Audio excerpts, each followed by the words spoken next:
棚又一棚的布袋戏热闹开演，一棚、两棚、三棚的布袋戏团沿着马路整齐排列。这里是彰化分园乡，现场热闹滚滚。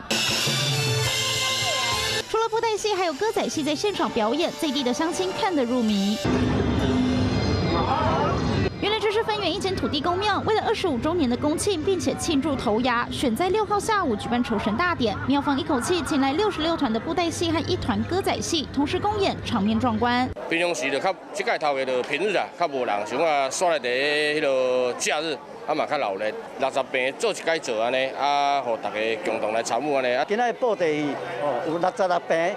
大戏1平，到这阵已经个发展到真舒适啦。从高空俯瞰，66个布袋戏团和1个歌仔戏团一字排开，绵延超过600公尺。如果徒步来走，从第1团走到最后1团，至少要半个多小时。当地人笑说，这是全村庄有史以来最热闹的一天。我们的位置是在我们分园乡县庄村的土地公庙，而且是号称全乡以来上大、温福地属上老热的一摆。活动一路从白天持续到黑夜，晚上庙方还准备了平安餐让信众享用。盛况空前的场面代表信众们的虔诚，除了有文化传承的意义，也代表信众们对土地公常年庇佑乡里的感谢。华视新闻谢中义、杨宗颖彰化报道。